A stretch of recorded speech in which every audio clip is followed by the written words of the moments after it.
Hello, I'm Erin Marcus, founder and CEO of Conquer Your Business, and I want to welcome you to Ready Yet? If all you needed was a step-by-step plan of what to do, you could buy a book on how to succeed and you would be all set. But here's the rub. You'll never do what it takes until you become the person it takes to do it. The Ready Yet podcast is dedicated to those who are ready to become the person who succeeds, ready to become the person who steps into more, and ready to become the best version of themselves. In the I'm Ready interview series, join me for inspiring conversations with people who figured out who they needed to be in order to achieve their dreams and were brave enough to be that person. Welcome to this episode of the I'm Ready podcast, where we talk to people about who they had to become to reach the heights that they're reaching for and share that journey with us. I'm so excited to introduce you guys to today's guest, Dee DiFatta. First of all, she has like the coolest name ever. It's like just rolls off your tongue. But so I met Dee. This is like a perfect example of how networking works, right? Because I met Dee at an event. I don't know if I was speaking there or if I was just hanging out there, but I always circle 3 or 4 people's names at every event I go to of people I want to follow up with. And let's face it, they might say something brilliant, but usually it's because that person just seems kind of cool. Like it's an instinct, right? And Dee is one of those people whose name I circled and I'm like, I got to meet this person. So here we are, because I really, even when I did that, I had no idea of your full story. And it turns out that you have such an inspiring story and such a beacon, I keep calling it, because I'm stuck on that word for you, drawing people to you. But why don't you give a little bit more formal introduction of who you are and what you do, and we can go from there. Excellent. So my name is Dee DiFatta. I am a perspective and positivity coach, but I was not always this positive. No, you were not. No, I was not.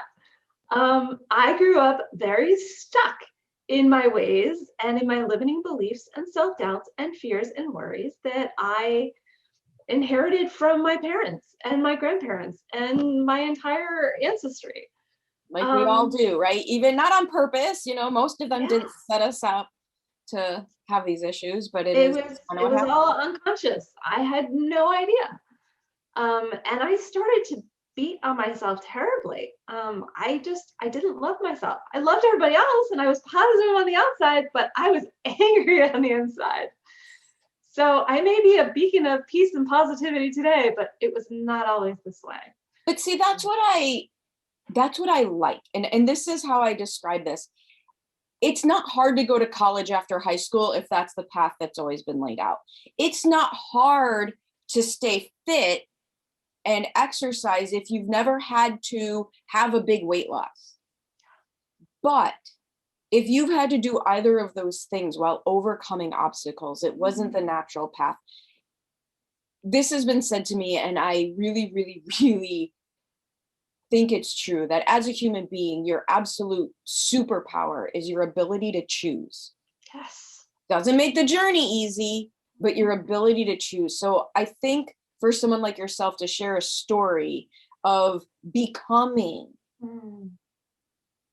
the person you were, becoming on the inside, the person that you were, showing everybody on the outside, right?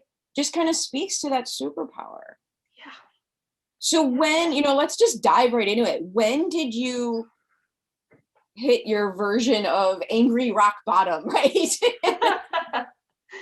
Angry rock bottom probably hit about 2 years ago. And it was funny because I had already started a dose of positivity and I was putting positivity out there in the world, nice. But I didn't yet feel it 100% within myself.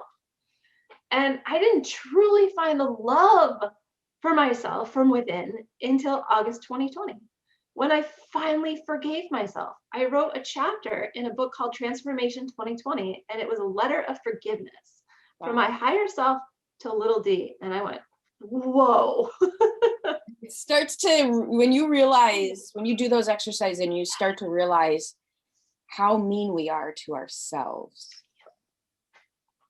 Oh yeah. I beat myself up terribly. And unconsciously, again, I surrounded myself with sarcasm, which I never realized was an angry emotion. I'm like, oh my God. So I used to work in the insurance industry. I worked there for 17 years. And every day I felt like I was flat out. I just couldn't keep my head above water. I was so busy, but I wasn't being productive. I didn't know how to change. I had even cut out a picture of a monkey, a stuffed monkey that had its paws out, all four paws, and I put flat out underneath it and put it on my desk. Hello. Right? I mean, isn't it crazy when we look back, like we don't realize that we put our problem right in front of us. Yeah. All and I created my own uncomfortable reality. Right? You know? Create the terrible things we surround ourselves with. I never realized that what you think, you create. And what you speak, you affirm. I mean, the stuff that used to come out of my mouth, I'm like, I tell and the thoughts in my head, I'm like, oh. I tell people, and you will totally relate to this in your own way. Before my journey of realizing that I can create my reality by choosing to change how I think about things, I would consider it a good day when at no point in that day was I sitting in my car screaming, "Oh my God, you're such an idiot. Why did you do that?" at myself. Like, except for my brother, let's be honest, it might happen to him, but I would never say that to somebody.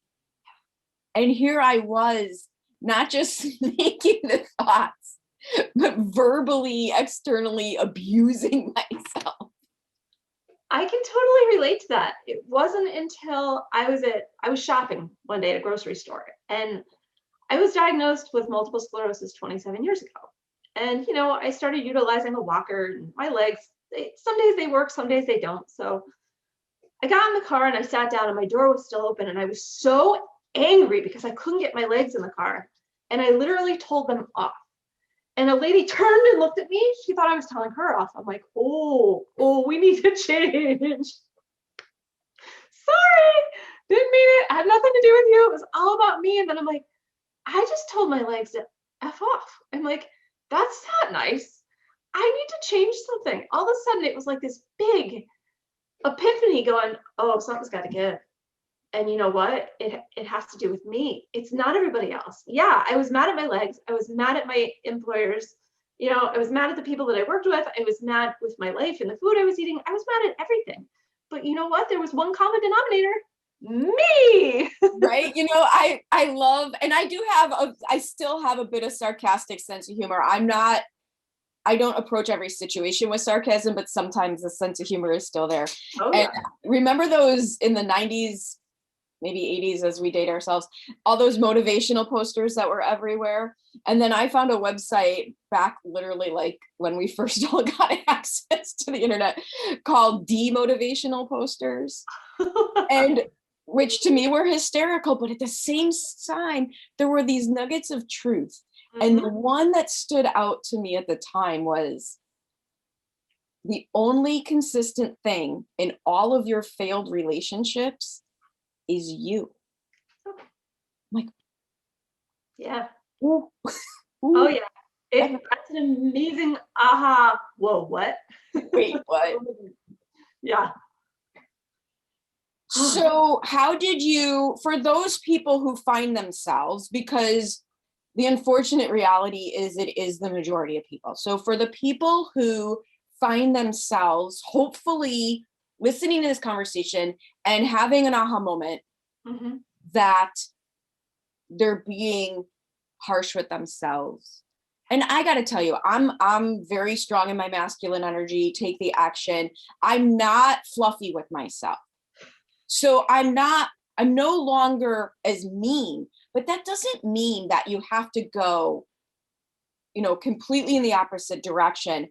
And that whole comment of having grace with yourself, that's just not a word that comes to me. I mean, I'm a powerlifter and a boxer, and grace is just not a word that I do use in elegant. It doesn't land. that being said, you don't have to do such a big turn. But so those people who are thinking, wow, that sounds like me. I'm yelling at myself. I'm sarcastic around me. I've got icky pictures around me, reinforcing. And they're going, wait a minute, maybe there's another way. How did you start turning that around? I started by eliminating the flat out, that sarcasm, all the stuff that I surrounded myself with, I eliminated from my area. Physical environment. Like, gotta go. Just clean it up. So you started with your physical environment. I did. It started with eliminating the clutter around me. Like, does this bring me joy? No. Then let it go. Right. Before you Marie-Kondoed on accident. Right? Yeah, it really, I had to clean up my outside surroundings before I could go within. I just needed that. I needed it to be clean, because it's amazing how your surroundings have so much to do with what's going on in here. So true. When you clean up the clutter around you, you get clarity, and it's like, oh, okay. So by doing that, I was able to go within and start working on myself. And I would pay very conscious attention to what I would say to myself, what I would say to others. Other people will call me out, like, oh boy, what did I just say? But I would really have to think about it and be like, where did that come from and why? And I would really, I worked through a lot of stuff, but what you don't realize is that it's never one and done. It's a constant learning. And we have been so conditioned over our lifetime to believe so many things, but our thoughts can be changed, and so can our beliefs. And it's like, oh, we have the power to choose. And when we choose positivity, or when we choose peace, or when we choose ease, or when we choose any of that, love, you've opened a gateway to new opportunities and possibilities. Like, that's the starting point. Right. That's the starting point. Awareness is the starting point, and choosing what you want to choose. So and as you're talking, what's coming to mind, when we're in those places where we're so mad at ourselves all the time, think about, as an entrepreneur, because I know at the time you had a job, but now you're like this cool entrepreneur. But like, as an entrepreneur, we have to take risks. And are you really going to be willing to take a big risk if you know how mean you are to yourself? Yeah. And I never really connected those two quite that way until I was listening to and knowing a little bit about your story. Yeah. No, there's a lot. There's a lot that goes into the change. But what I really found helped me was redefining my circumstances. I took my power back, especially from my MS. I'm like, oh, no. We are redefining this as motivational spitfire and magnificent strength. And ever since I've done that, I'm like, whoa, let's go. I can do anything. And I have to say, I've had several interactions and conversations with you before I even knew that part, because you're right. It's not hard to start defining yourself when something is an all-encompassing diagnosis. Yeah. But again, you can choose how you look at it. You can. You can choose how you look at it. I was tired of being defined by other people and my circumstances. And I'm like, I don't need to give my power away. I can choose to define myself. I don't have to be stupid, or, I don't have enough education, or you can't do that because you don't have this. No, we take in so much from the outside world, and it just plays in our mind. And then we misconstrue it into awful stories that we start telling ourselves. And then we beat ourselves up worse than the individual who actually said something to us. Right, exactly. Amazing how 49 years of life later, I'm like, no, no, this way. I'm not going to let this monster run amok in my mind. I'm going to take control.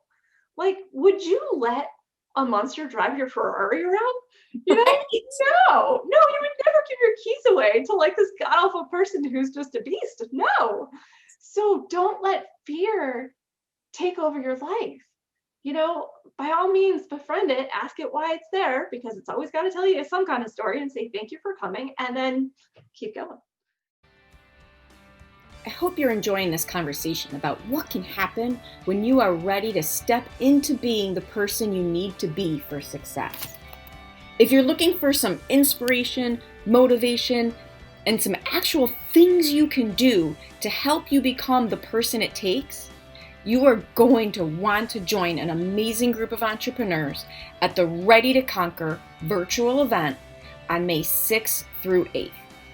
In just 3 days, we're going to dive deep into how to command your own plan so you can dictate your own outcome, how to work on your business and not stay stuck working in your business, and seriously build the business you dreamed of when you first decided to become an entrepreneur. Just go to conqueryourbusiness.com/ready-to-conquer and grab your ticket now. So I have a question. Yeah. Where in your journey of self-improvement did you leave corporate? Like, I call that jumping off a cliff. Some of us jumped off the cliff. Some of us were pushed off the cliff. It happens in several ways, but what you chose, and you can please tell us how it happened. Even the people who get pushed off the cliff, meaning they lost their job, or as my friend Gladys Weiss says, they were dumped by their company. She's amazing. You didn't go back and get another job. You have a choice at that point. So tell us, like,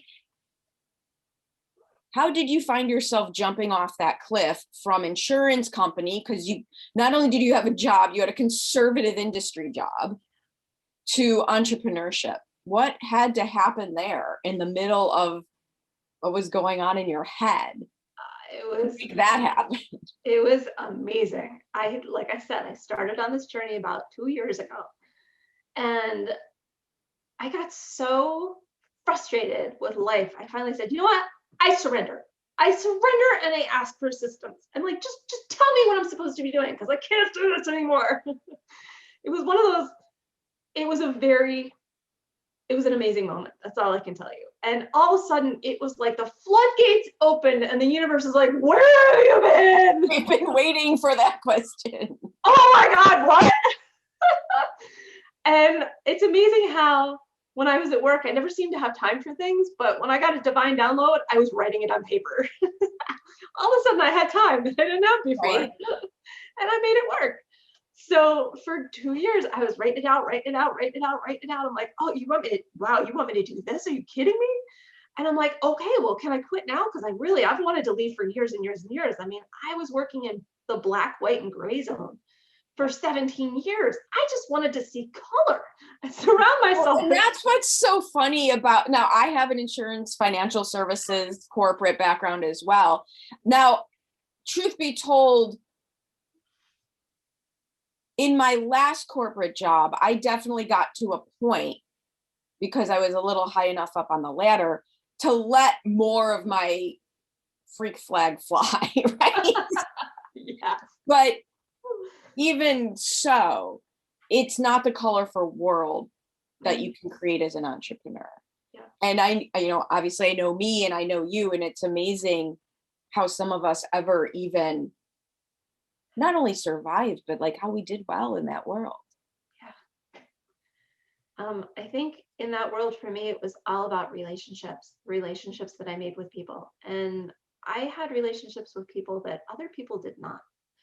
I was kind of the person who was there for everyone. I didn't ostracize anyone, because they were all people. They all need assistance. Just because they're annoying in somebody else's eyes, or they have OCD or whatever, like, I would call them out on it. We'd have a great time. I just used, because first and foremost, I honor, acknowledge, appreciate, and respect someone. But once I get to know them, it's gloves off, and then we just start bantering. It doesn't have to be a formal relationship. No, it doesn't. And the closer you are with people, the less formal relationships. What I love about what you're saying, though, is you were providing for others everything you were not giving to yourself. Yeah. That non-judgmental acceptance. Exactly. I've been like that all my life up until now. Right.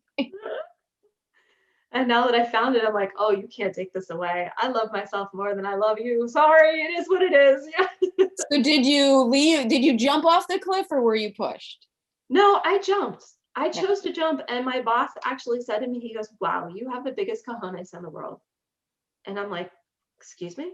And he goes, you have MS and you're choosing to leave here? He goes, how are you going to pay for medical insurance? How are you going to make it in the world? I go, it doesn't matter. I said, the universe will provide for me. I'll be fine. I had no idea. I had no idea. I expected to leave my job February 14th, 2020, and the next day be this great entrepreneur. Yeah, no, it doesn't work that way. It doesn't work that way. And then the pandemic doesn't hit, quite and work it's like, that way. ah! So yeah, it took a lot of faith over fear to get where I am today. And it took a lot of authenticity and vulnerability and transparency, sharing my story online with people for them to understand where I was coming from and to relate with me. Because no, I did not jump into positivity. You know, I may have been that way on the outside, but my insides were like, oh. So, and positivity is not about rainbows and unicorns. No. It is an attitude. It is a state of being. It is a perspective. It's seeing you through your facades, through your made up stories, through the BS. There's so much beauty within us, but we don't realize that because we're so disconnected from our beautiful spirits and, you know, the universe and what it's telling us. So I finally found the connection. And so many people are going, how do I do this? Well, I finally found the how. And I'm like, yay, it's time to share it with everyone. And it's funny because like your journey is my journey, just with a different topic. Yes. I did great in corporate. You did great at your job. Because I was okay stuffing myself into a box and playing the role of who I was supposed to be in order to achieve there. And then you reach the point where you can't do that anymore. And my business is definitely exploded as I have embraced my authentic self. Yes. And I know that's what's happening for you. And first thing you have to do is exactly what I know you've gone through this last year as you talk about it, is letting go of the knowledge, because it is knowledge. You become aware of, how do I advance in my corporate job? Yep. And then you become an entrepreneur and you realize all of that knowledge, useless. Like, this is not how this works anymore. I have to figure out the knowledge, the new knowledge Yes. of how to succeed as an entrepreneur. Yes. Yeah, it's challenging. You don't realize the huge paradigm shift between one and the other until you're in it. You're like, oh my God, what now? Awesome. So yeah, it takes a lot. And oh my God, the best advice I can give any entrepreneur out there is to so many people throw advice at you, so many people, and everybody has a story to tell you what you should be doing. Yeah. And you know what? Take what you need and leave the rest behind. It's okay. You don't have to do everything for everybody all the time in their way. And no. No, being an entrepreneur and living your authentic life and being true to your unique self is all about, what do you need? What do you need in your world in order to make it happen? And yeah, you may come upon a lot of different coaches that say, oh, I can help you with this and whatever. But you know what? Follow your gut, your instinct, to tell you who it is that you really need to work with, because not everybody's for you. Right. And yeah, exactly. And that's one of the things that I like to talk about. And this is why, as we talk, I find more and more reasons why I knew we would connect so easily, is I can teach people all sorts of things. And there's one thing I can't do. I can't tell you what you want. Yeah. I can't tell you what you want. And I've watched that's the worst feeling in the world, is when you don't know what you want. It's a horrible feeling. Yeah. Yeah. And that's something that you actually have to get quiet and go within. And that's challenging when you're busy all the time. Well, and busy being angry. Yeah, definitely. Because figuring out what you want cannot come from angry. Yeah. It comes from running towards something instead of running away from something. Exactly. Yeah. I know. I feel you. I hear you. I hear you. All right. So if people, this is awesome. I really hope people got a sense of who you are. And quite honestly, I know, and I'll just put it into words this way, what you offer people is to be able to help them on the journey that you've accomplished, which is just freaking fantastic, because you can't really achieve what you want. You can't build a life you're proud of. You can't do all the other things until you're able to change the way you're thinking about yourself and your circumstances. Definitely. So if they want to continue this conversation with you, what's the best way to reach out? So the best way to reach out is either so many different ways. I know, it's not like you're hiding, right? Oh my gosh, I'm so not hiding. Fastest path to D. The fastest path to D is either via my website, a dose of positiviDee, DEE.com, or my Facebook page, Dee DiFatta. So, and something else I want to shamelessly promote is my new book. Yay! Your daily dose of positiviDee. So this is quotes for every day that are just insightful and inspirational and wonderful. And today's quote I must read because it blew my mind this morning. I'm like, I wrote this? So it still blows my mind. The angry cubicle monkey person wrote this, right? Isn't it amazing when you start to realize where you were and where you are? Yeah. Like, how am I the same human being? I'm like, wow, I've come a long way. So the quote for March 9th is, you may have big plans for yourself, but sometimes the universe has even bigger plans for you. Don't allow yourself to feel rejected or dejected if your plans don't work out. Just keep thinking that something better is just around the corner. Love it. As entrepreneurs, I know you can relate. Love it. Awesome. So seriously, thank you so much for spending time. We could probably do 6 more episodes and tap the surface of what we all want to share with the universe. So thank you again. I so strongly encourage everyone to reach out to you. You're just someone that people have to have in their life. Such an honor. Thank you for inviting me. This was so much fun. And I am definitely here to help with this paradigm shift. You know, that you can find joy, you can find positivity. You have the power to choose. You just have to find it within yourself to choose. Just have to start. Yeah. Thank you so much for joining me on the Ready Yet podcast. I get so motivated by the amazing accomplishments of the remarkable people I meet, and I'm excited to be able to share some of their stories with you. You can find more episodes of Ready Yet at your favorite source for podcasts or at conqueryourbusiness.com.